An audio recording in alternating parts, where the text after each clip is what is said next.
बिस्मिल्लाहिर्रहमानिर्रहीम। अस्सलाम वालेकुम वरहमतुल्लाहि वबरकातुहू। दुबई यूएई वर्क वीज़ा के हवाला से और विज़िट वीज़ा के हवाला से और ओवरऑल वीज़ा के हवाला से हम आपको डेली बेस पर जो अपडेट्स हैं वो बता रहे हैं। यूएई दुबई है, मुत्तहिदा अरब अमारात है। यहाँ पर हर दिन के हिसाब से, हर हफ्ते के हिसाब से, हर साल के हिसाब से, हर महीने के हिसाब से, और अगर ये बात की जाए तो बिल्कुल सच है कि हर दिन के हिसाब से और हर रात के हिसाब से यहाँ पर दिन को कानून कुछ होता है और रात को कानून कुछ होता है।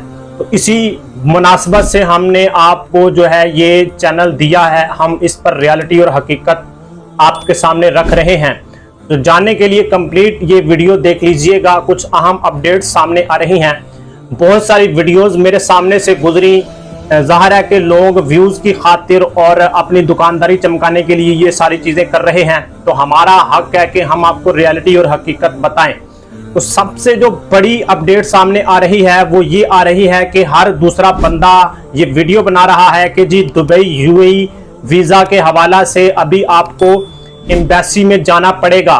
यानी कि जिस तरह यूरोप का अगर आप वीज़ा अप्लाई करते हैं या अमेरिका का करते हैं तो आपके सारे जो डॉक्यूमेंट्स हैं जब उनकी अप्रूवल आ जाती है तो आपको एम्बेसी जाना पड़ता है। एम्बेसी वाले आपसे कुछ क्वेश्चंस करते हैं। अगर तो आप एलिजिबल हैं, अगर तो आप इस काबिल हैं कि आप वहां जा सकते हैं, वहां पर खर्चा अखराजात कर सकते हैं, तो यकीनन आपको एम्बेसी जो है वो वीज़ा दे देती है। अब सेम यही सूरत हाल दुबई के हवाला से भी सामने आ रही है। लेकिन किस वीज़ा के हवाला से सामने आ रही है? क्या सारे वीज़ा के हवाला से आ रही है या कुछ कुछ वीज़ा के हवाला से ये सारी डिटेल सामने आ रही है? तो मैं आपको बताता चलूं, बहुत सारे एजेंट जो है ना इस वक्त ये खबर फैला रहे हैं। ज़ाहिर एजेंटों ने जब ये वीज़ा किसी का अप्लाई किया तो अप्रूवल आने के बाद उन्होंने कहा कि आप जी एम्बेसी का रुख इख्तियार करें, एम्बेसी ओके करेगी तो आप इधर आ सकते हैं। तो इस हवाले से मैं आपको बताता चलूं कि ये जो खबर है ये सिर्फ एक वीज़ा के बारे में है। अब वो वीज़ा कौन सा है ये भी मैं आपको बताता हूं, लेकिन इससे पहले मैं आपको बताता चलूं कि आप जब विजिट पर इधर आते हैं, अगर आप तो आईसीपी के सिस्टम पर विजिट वीज़ा अप्लाई करते हैं या जीडीआरएफ पर करते हैं। आईसीपी अबू धाबी का सिस्टम है और जीडीआरएफ जो है वो दुबई का सिस्टम है। तो इन दोनों के पोर्टल पर जब आप विजिट वीज़ा डालते हैं, खुद डालते हैं या किसी एजेंट के थ्रू डालते हैं, तो इस पर जो आप वीज़ा ले सकते हैं वो सबसे पहला वीज़ा है 1 मंथ का, ठीक है। 2 मंथ का भी वीज़ा है, ठीक है। अब मैं इस बारे में मजीद डिटेल में नहीं जाना चाहता कि भाई इसकी प्राइस कितनी है, एयरपोर्ट पर क्या क्या आपसे पूछा जाएगा, ये बातें मैं किसी और व्लॉग में बता दूंगा।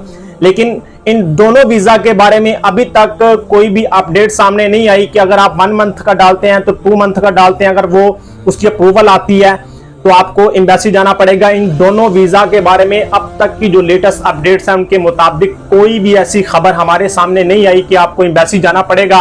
हाँ, एक वीज़ा है जिसको 5 ईयर मल्टीपल एंट्री वीज़ा कहते हैं। ये वीज़ा अगर आप में से कोई भी अप्लाई करता है कि आपने जब ये अप्लाई करना होता है तो इससे पहले आपने अपनी बैंक स्टेटमेंट जो है वो रेडी करनी होती है।